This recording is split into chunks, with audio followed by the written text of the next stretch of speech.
Downward facing dog. Seriously. Hi, everybody. I'm Carrie. Nice to see you all. I'm used to speaking to very sweaty, unawake people, so it's really nice to see you in suits. You clean up very well.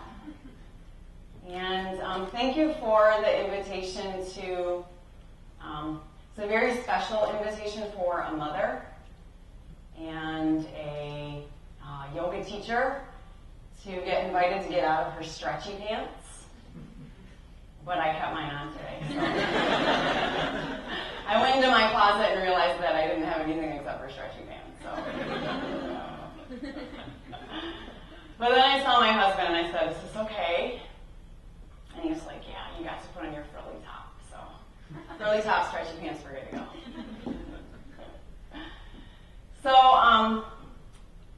the first thing that I want to say is I have no idea why you invited me. And, I truly mean that. I don't know why you invited me. And I don't say that from, I get that I co-own a very successful, public, well-known establishment. I get that. But I just get up every morning and I do what I love, and I don't think twice about it. I don't think about the number of people who might be reading my blog or the number of people who know who I am when they see me in the grocery store. I don't think about that. I just get up and I put one foot in front of the other, just like you guys do. And I also want to say that the reason I'm here, the reason when I got the email invitation, and I read it, and then I read it again, and I just kind of put it away, and then I got it out again, and I was like, really? You want to hear me say something? And instantly I felt fear. I felt afraid. And that's why I said yes. And in thinking about successful people who we see as successful, I'm guessing those two qualities exist in all of those people. They don't know why anyone thinks they're special. They just get up and they do what they do. And they're afraid, just like everyone else is afraid, but they know what to do with their fear. Successful people are not fearless people. They just respond a little bit differently to their fear. And so that's really, it's really the biggest thing that I want to talk to you guys about today. I have nothing planned. I believe that when people come together, that's like an appointed thing. All of us were meant to be here. And so there's a reason behind that. And it also means that the words that I meant to speak to you will just come out of my mouth. I hope. If not, I'll go home and God and I will have a very big conversation about it. So, Mom, where are you? Where's my mom? There she is. Everyone say hi to my mom. Hi. Hi, Mom. You can call her Mom. Should be okay with that. She emailed me last week and she said, so I hear you talking. What's this about? Can I come? And I said, two things. Yes, but I might swear. So just be prepared for that. So, Mom, plug your ears. I'd like to talk to you guys today about the F word. The F word. But it's not the F word you're thinking. And shame on you for thinking it. Shame on you. My yogis, do you know what I'm talking about when I say the F word? You guys know, don't you? What is it? Yeah.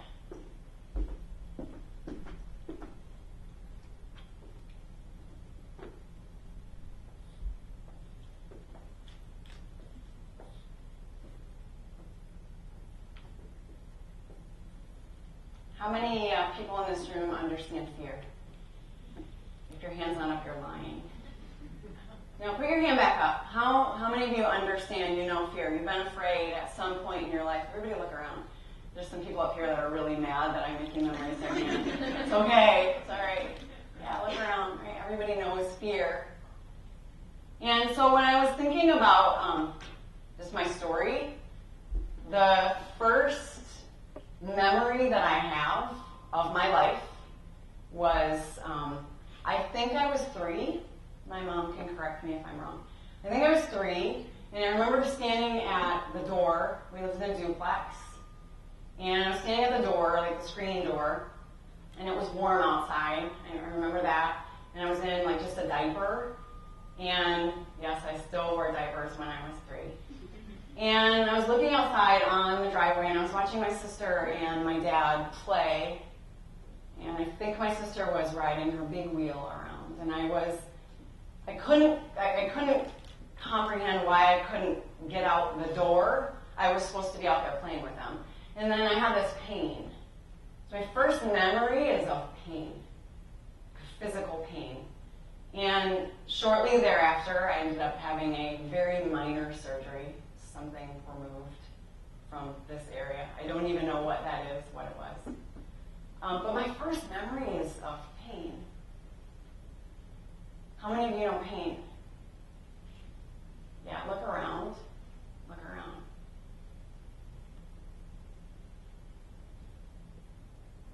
My first memory is of pain. And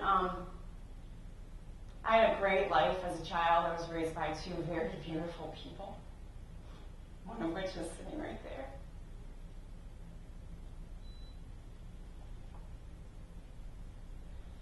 But if I look back on my life, what it was like growing up, I felt like I was trapped and alone with pain and fear. I was afraid I wasn't enough. How many of you know that? Yeah, look around. Afraid I wasn't enough as a human being. As a female, afraid that I didn't look how I was supposed to look. I'm just afraid. And I walked around for most of my life in just a prison. Self-made, totally self-made prison. But just afraid. Just scared to be who I was, because I was convinced that who that was not good enough. And part of that fear was being presented with an idea about God that I now, as an adult, believe to be incredibly false. And it's an idea that there's this God up somewhere, maybe there, but separate from me. And in essence, he's kind of pulling the strings, so I don't have a whole lot of control. And if I play my cards right, when I die, I'll end up in heaven. But you don't really even know how to play your cards right, so you actually might end up in hell. And this haunted me. And it kind of made life feel really like pointless. You know, you seen that bumper sticker, life's a bitch, then you die? Like, some people think that. Like, and why wouldn't you if you don't even know where you're going when it's all over? And so I lived my life just very cut off from myself, very dutiful in making everybody else happy, very dutiful in making everybody else comfortable, just dutiful, but not happy. It's not happy, and not myself. And my life, in essence, culminated to a mistake that I made a couple of years ago. And the details don't matter. Details don't matter. Has anyone made a mistake before? Mm-hmm. Look around. Wow, there's a theme here. We're all in this shit together. So I made a mistake, and it was the kind of mistake that could have and should have ended my marriage. And so as I prepared for that, which also meant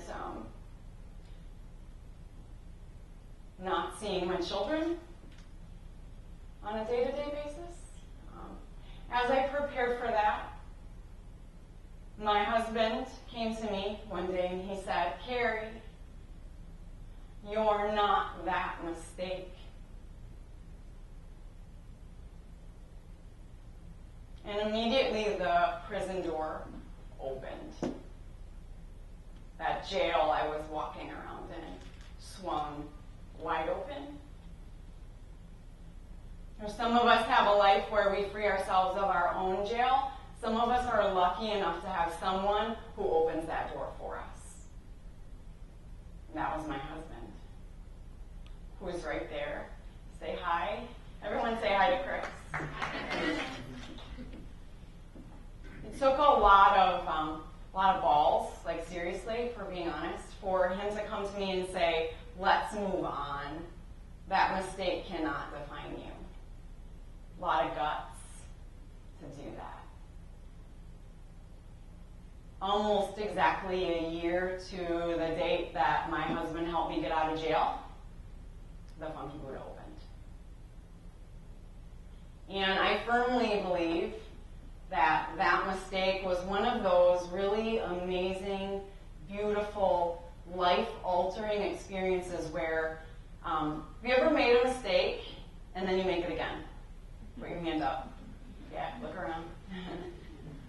This was one of those that I just knew that I knew I wouldn't make that mistake again. But part of what had led me to make it in the first place was being incredibly cut off from myself. And so I also knew that in moving on in my life, that could no longer be as well. It was no longer compatible for me to just be who I am and be happy. It was no longer compatible for me to be this and cut off from myself.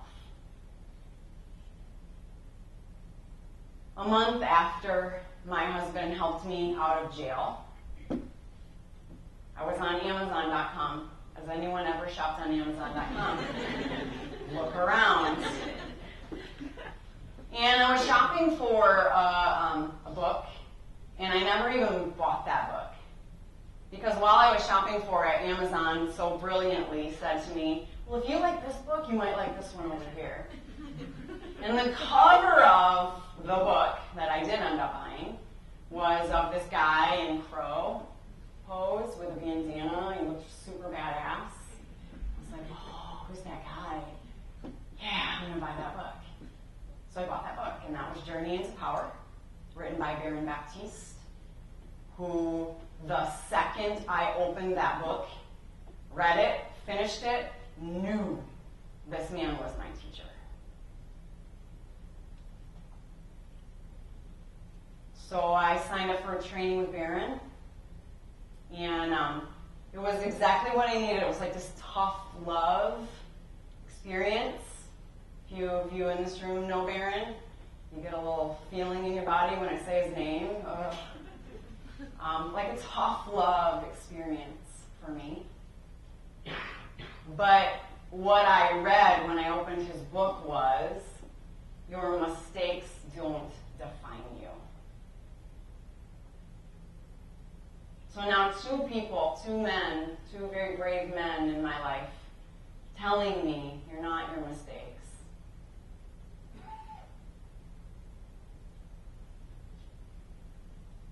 6 months after I met Baron, the Funky Buddha opened. Why is the Funky Buddha so wildly successful? And I'm guessing that's why many of you are here today. We're really drawn to success, aren't we? We're drawn to that. We hope there's even a formula. Like, could you just give me the formula? I want that. Give me the formula. And I'll tell you what the formula is. It's really simple. Let yourself out of jail.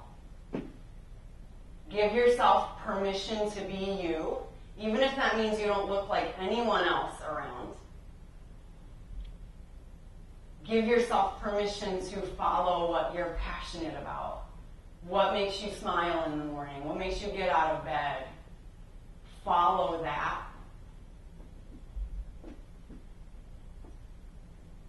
And then when this comes along, because it will, I don't live fearlessly. I did not love being around that corner there, cut off from you, hearing myself being introduced. I did not like that. I got a physical response to that. So I'm not fearless, and I don't even know if that's possible. But what are you going to do when that comes up? Hop back in jail? Or continuously open that door, step out, open that door, step out, open that door, step out. That's the formula to success.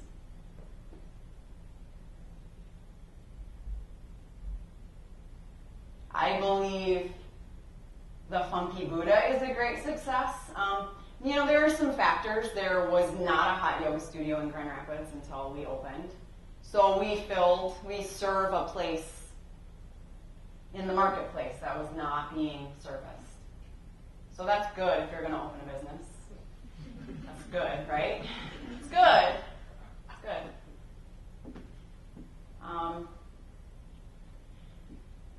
But if you haven't come to the studio, don't even come to take a class. I don't even care if you take a class. Just walk in. There's goodness there. You feel it the second your foot lands in the door. There's goodness there. There's authenticity there. We want you to show up as you are. Mistakes, fears, show up. Because we all just realized we're in this shit together. We're in it together. And I believe the Funky Buddha is so successful because all we do is tell people, you're okay. Permission to be you.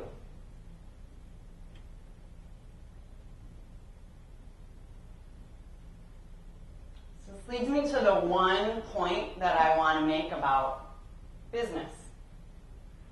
And these aren't my words. I heard this recently. Has anyone ever heard of TEDx? You might not be lying if your hand is up, not up. I just happened to randomly come across a TEDx talk. I don't even know who gave it.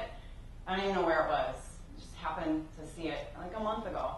And when I saw it, this person put into words what I knew to be true about the Funky Buddha, but I just didn't have those words. And this is it. People don't buy what you do, they buy why you do it.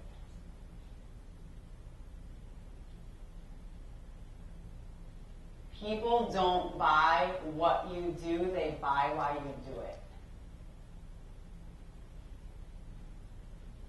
Does it make sense to you guys? That land, do you feel that? Do you feel that to be true? It's true. So yes, we have people that come in and they buy hot yoga from us. But I believe that the reason we have over 8,000 visits a month at my studio is because people come in and buy our yoga because of why we do it. And why we do it is because we know that people walk around in a prison, self-imposed. We think we're alone in that prison, in our fears, our mistakes. And we want you to come in your prison, self-imposed, and help you make your way out. That's why people come to the Funky Buddha. So my job there, for those of you who haven't done any research on me, I co-own the studio with my husband, Chris. And everything that I know about business, I either know from Chris or from watching Shark Tank. And one TEDx talk. My husband has an amazing, brilliant business mind, but it's because his business mind doesn't exist in a prison. He has this really brilliant theory about how if everybody's over here doing this, that's a great opportunity to be the first person to step over here and do this. That's how he helps run the business end of the Funky Buddha. If you want to talk to him, I highly recommend it. If you're business owners, wantrepreneurs, I learned that from Shark Tank. If you're a wantrepreneur, talk to my husband. What I do is I teach my teachers. Because it's really freaking scary to walk into a room and say to people, downward facing dog, and you don't know where it's going to go. And you don't know if you're good enough as a teacher. You have no idea. It's like a big shitstorm. As soon as you say down dog, it's like, what's going to happen? And I just work with them to learn how to be with this while they're teaching. Just how to be with that. Not to be minus this, not to even go at this with a machete. Right? Never go at your fear with a machete. It will fight back, and you will not win. Right? But like how to be with that. And so when you come in to buy hot yoga from the Funky Buddha, chances are you won't buy that or experience that from me. I actually don't teach there a whole lot. Because I have brilliant, amazing women, fearless-ish women who help me teach. A few of them are sitting here among you.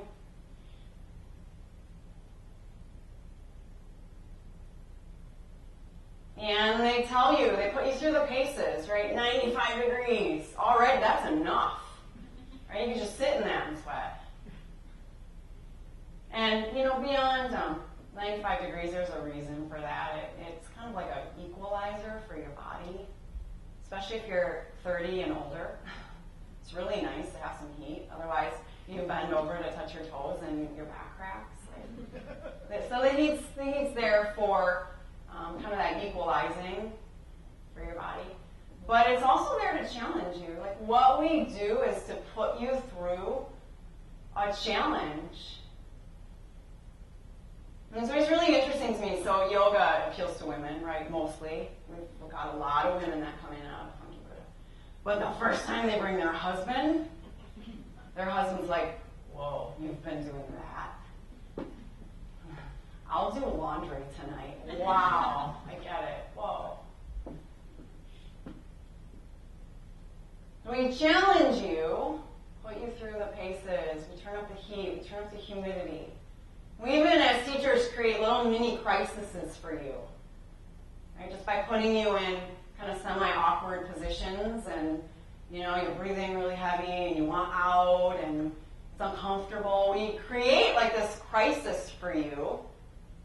But then we're this gentle guiding voice that says, you can stay in this.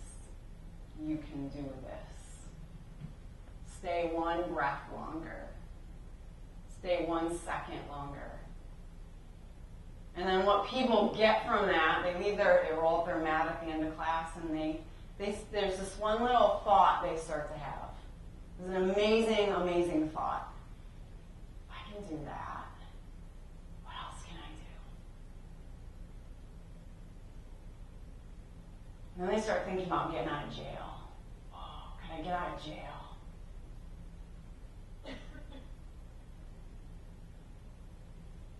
People don't buy what you do, they buy why you do it. That alone, I believe, points to the tremendous success of the Funky Buddha. What else? Why else are we successful? Because Chris and I have fun. We have fun. That's a huge, huge indicator for your life. I talked to a few of you before over lemonade and cookies. And many of you said the same thing. I would ask you, what's your path? I don't really know. I don't know. I think I know where I'm going. I don't really know.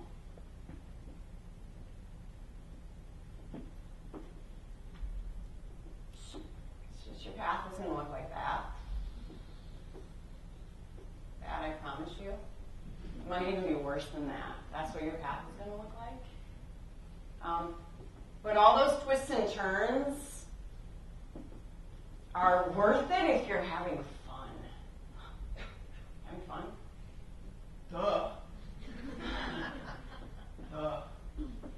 How much time do we spend at our jobs, like professionally? More time than we spend sleeping, eating, being with our families? Please make sure you're having fun. Because when you're having fun, people will flock from miles to watch you have fun and participate in the fun. Another reason we're successful, I can't stop thinking about yoga. I just can't. And I don't care if you don't like it. It's okay. 95 degrees in stretchy pants is not for everyone. But I can't stop thinking about it. It's another indicator. You having fun? What can't you stop obsessing about? And then you're really lucky if in the marketplace where you live, or the marketplace where you want to live, no one's doing that. No one's put that together yet. You'll have tremendous success if those things come together for you.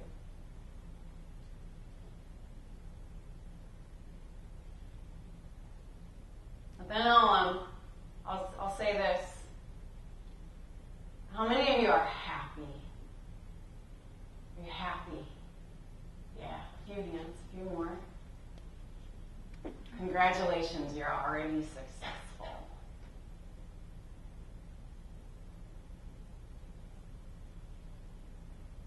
Congratulations, you're already successful. If you're happy, that's success.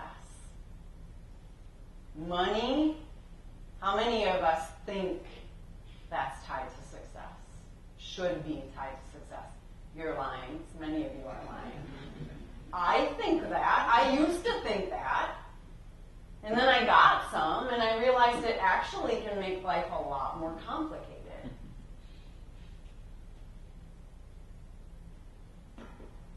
You happy? You're happy, you're successful. You guys want to hear the secret to life? Yeah, and even the secret to happiness. If you weren't able to put your hand up in regard to happiness, it's okay, because it's coming. I'm going to tell you how you can be happy. So yoga kind of falls under the spiritual realm, or we tend to think of it, right, in the spiritual realm. And that's fair. It's totally fair. But how we in the West approach kind of that spiritual realm is bullshit, in my opinion. And it's like this. So you walk into the bookstore and you want to be happy, so you go to the self-help section, right? And it's huge. It's bigger than the fiction section in some places. It's huge. And it's, trying to think of some titles. Anyone have any good, funny titles of a self-help book? I haven't bought any recently, so that's kind of where I'm going with this. What it will do is it will invite you to pick a book off the shelf, and you get buried in it, you get lost in it, and it invites you inside of the world of your head, and if you could just figure out that world in your head, you'd be happier. And if you could just figure out why you're so damn afraid, I'll be happier. I'll be happier when? I'll be happier when I finish this chapter in this book. It's bullshit. Put the book down and go about making somebody else's life better.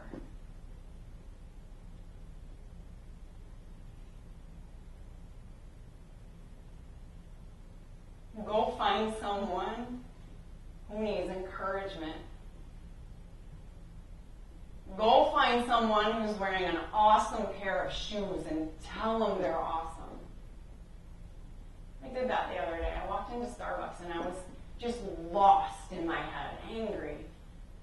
And I was looking down, waiting for my drink, and I looked over, and there's this fantastic pair of shoes next to me.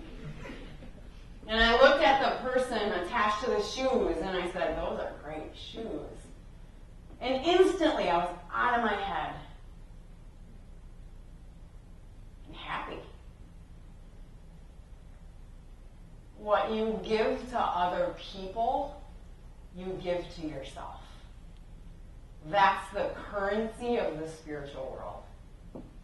Undeniably, that's the currency of the spiritual world. It's how spirituality works.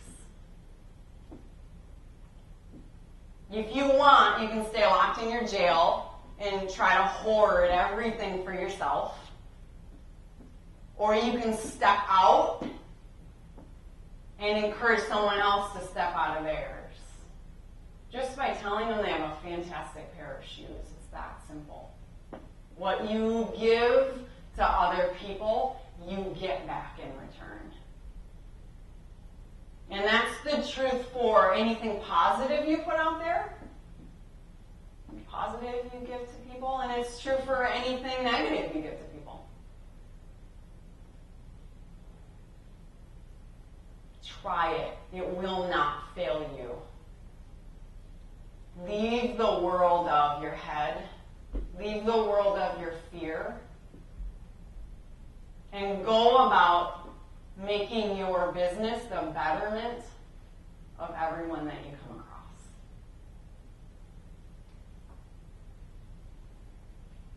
Happiness and success will be yours right now.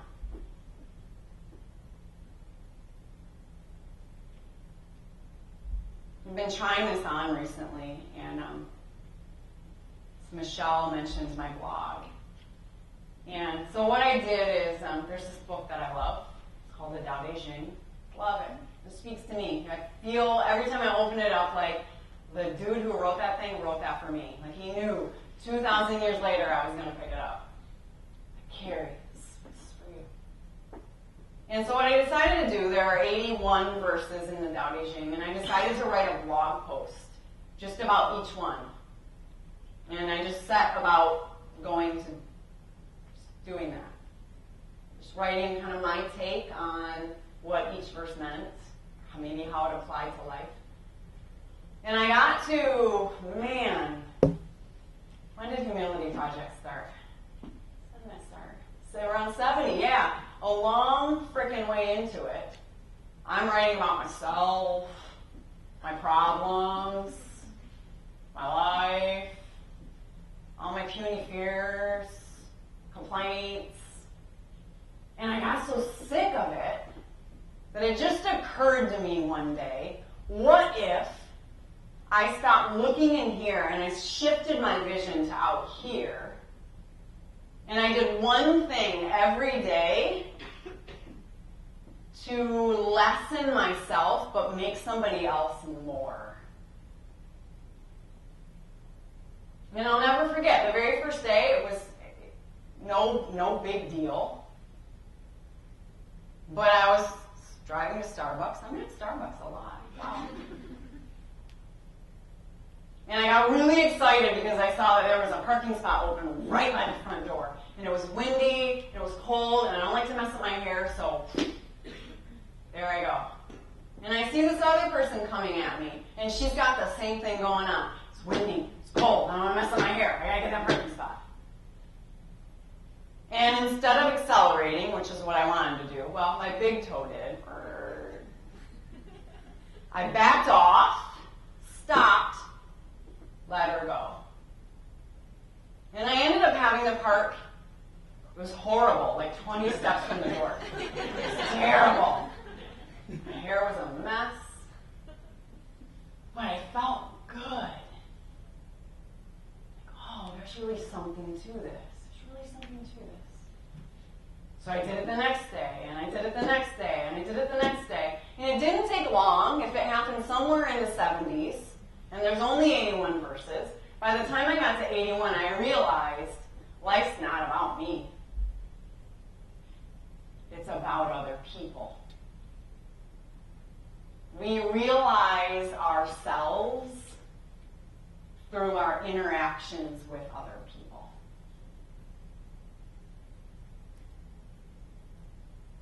One of my teachers is sitting here, Larissa, and she has a similar religious history, upbringing, as I do. And she said a couple weeks ago, she'd been kind of struggling with the whole God thing. Like, if the God that was presented to me in my childhood, like, that just doesn't jive with me now as an adult. But my whole life, I believed in this one single man, Jesus. And I'm not believing that anymore. I want to put my belief somewhere, right? We want that. It just feels comfortable for us. If it's not Jesus, then it must be the Buddha. And it hit her that how about I don't believe in one man, I believe in all men. And as soon as she said that, I could feel it. Like, I was like, oh, yeah, I feel that. And I went home and I thought about it, and I realized the immense wisdom that was in just that little phrase. And it was that we are each other's salvation. We are each other's opportunity to get out of jail. We are each other's opportunity to see less and less and less and less of that in life. Don't believe in one man, believe in all men. Go about making your life be the betterment of someone else. Have fun while you're doing it. Do it in a way that you're passionate about. For me, it's yoga, writing. And then consider that all that matters is why you're doing it, not what you do.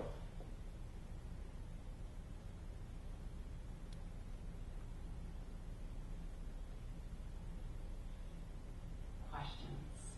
I would love to hear from you. How do you learn from your mistakes? Or do you try to learn from your mistakes? Absolutely. Do you look backwards? Do you reflect, go back inside your mind and look back over history and think? Or do you just keep on stepping forward again and again and again? How do you balance that? That's a great question. It's a really great question. And it's an interesting question because within the realm of yoga, we have this, we have like these catchphrases we like to say, like be present. You're not your past. Present isn't here, so why are you in it?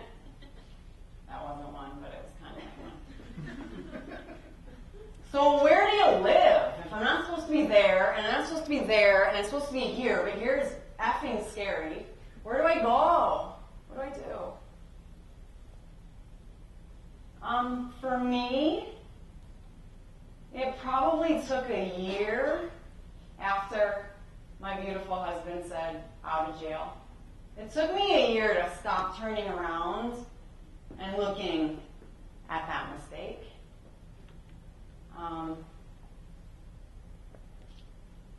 But what happened was I was so tired of feeling shame every time I turned around. It just wasn't worth it anymore. And so, there wasn't really a moment, Michael. It just happened over time that I trusted every present moment, every now is absolutely marked by where we've been. Right? It's undeniable. And it's okay. Like, we don't, telling people they're not their past it's kind of false. You kind of are. But it's completely up to you how you let your past define you. And I remember showing up to teach and thinking, oh, I gotta cover that up. God, I'm people's yoga teacher. I can't make mistakes. And I remember one day just thinking, just showing up a little different. Like, yeah, I made that mistake, but it makes me more accessible to people. It makes me more good for people.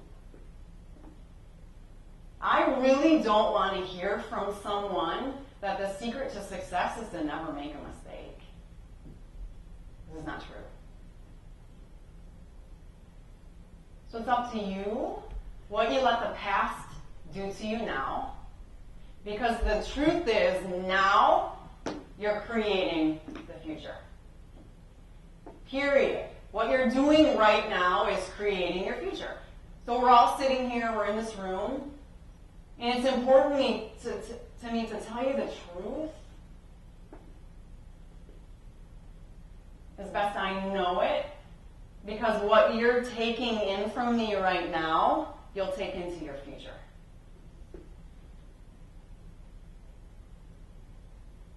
So yeah, you have a past, you have a now, you have a future.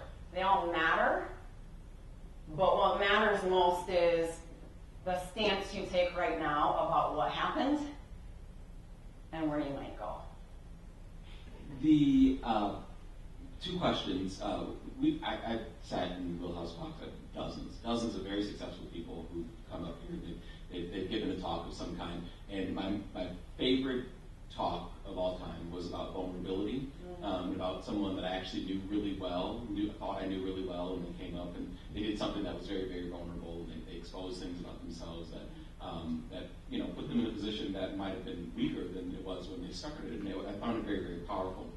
So that's kind of my question. You didn't use the word vulnerability, but that's sort of the theme that I'm getting from this conversation today, so I'm wondering if you can elucidate on that a little bit. And the second thing, and maybe this is more for Chris than you, it's funny you mentioned Shark Tank, because I watch it and I have this love-hate relationship with it. I love it because I think there's a lot of entrepreneurial and new and novel ideas, but I also really dislike it because I feel like once the sharks think they have a great idea, they always want to adulterate it, or they want to maximize profits and turn it into something that founder didn't really want, and so often that's the case. It's sort of sacrificing your dream for money. And so you get that urge with the Funky Buddha. I mean, you could turn it into, funky, instead of P90X, it could be Funky Workout 120B or something like that. You could open up a dozen studios and McDonaldize what it is that you do. So how do you fight that urge? You probably could make a lot more money. I don't know. So sure. How do you deal with that? Great question. What's your name? Selma.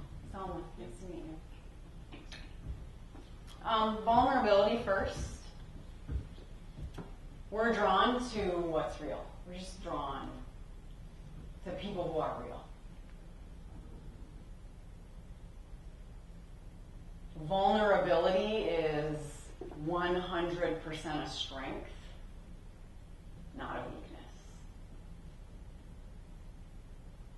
And one of the reasons, I talked about this a little bit, but one of the reasons that I feel the Funky Buddha is so successful is that everyone who works there is encouraged to be themselves, the best version of themselves. And the human nervous system, like my essence to your essence, we know, we have a bullshit detector. We just do. We know when we're getting bullshit, and we know when we're getting reality, when we're getting the essence of another person. We need each other's essence to come together. I believe it gives us life. That if, Selma, you were born and you never saw another person, your mother died, you never saw another person, you wouldn't live for very long. It would be pointless, wouldn't it? Vulnerability is an amazing quality.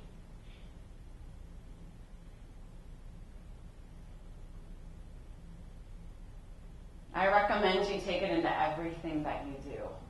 Because what happens then is if I'm vulnerable with you, Selma, and you come to me and I say, oh yeah, I have that thing going on too.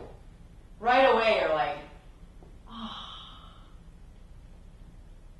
Right? And your fear that you're the only one with that problem, you're the only one that's ever experienced that, and your fear has you, all of a sudden you have your fear in a different way. And so to me, being vulnerable isn't even, so you don't have to go out and make a bunch of mistakes and then get excited about telling everyone about that. You know what I mean? That's not what I'm advocating. Being vulnerable is just being you. That's all. No pretense. Right? Like, who are you under that tie? Separate from being a fellow. I'm assuming you're a fellow. Right? Those are all just like kind of identity things we put on. And they're all great. But what we really truly need is just human essence to human essence. I tell my teachers, they get really nervous sometimes about, because people come to yoga and they expect to get like a spiritual talk. So, oh my God, I have to memorize a quote for today. Which never works when you do that.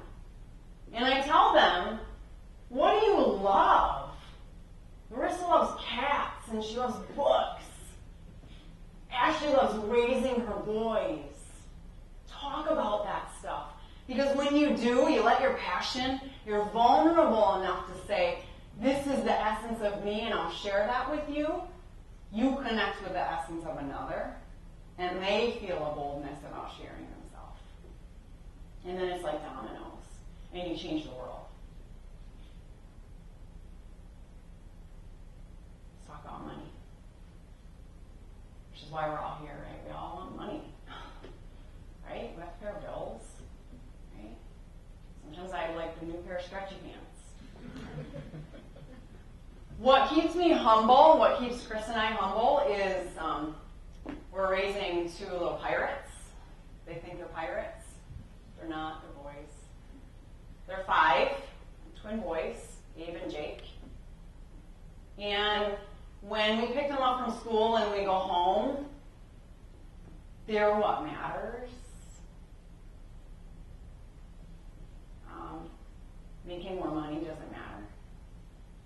And I would say this, if you're true to yourself in your business, you'll make the money you need. And yeah, there's always that temptation for more, right? More. But you have to weigh out what's important to you in your life. If I was to choose more locations, more apps, more teachers, being the latest P90X ripoff, I wouldn't have time to see my sons. And I wouldn't be available to the person I love most, my husband. So you have to use your own compass. Everybody's compass is different. For me, true north is my family. It's my family. And I feel the effects when I make a choice to take on more because I feel like I shouldn't say no. My family suffers.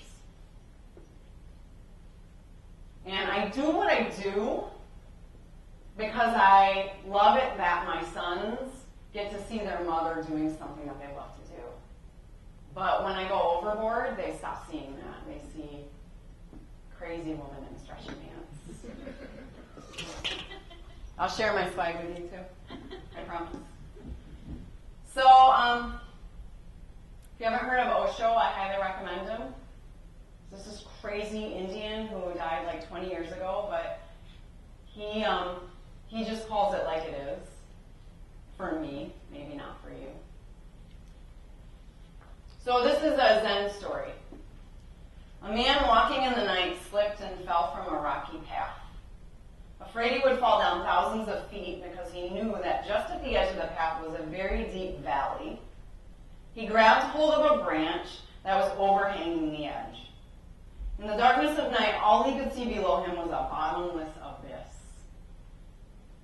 He shouted, and his own shout reflected back. There was nobody to hear him. You can imagine that man and his whole night of torture. Every moment there was death below. His hands were becoming cold. He was losing his grip. But he managed to hold on, and as the sun came out, he looked down and he laughed. There was no abyss. Just 6 inches below his feet, there was a rock ledge. lasted the whole night, slept well. The ledge was big enough. But instead, the whole night was a nightmare. From my own experience, I can say to you, the fear is not more than 6 inches deep. Now it's up to you whether you want to go and cling to the branch and turn your life into a nightmare, or whether you would love to leave the branch and stand on your feet. There is nothing to fear. Go into your fear, silently enter into it so you can find its depth. Sometimes it happens that it's not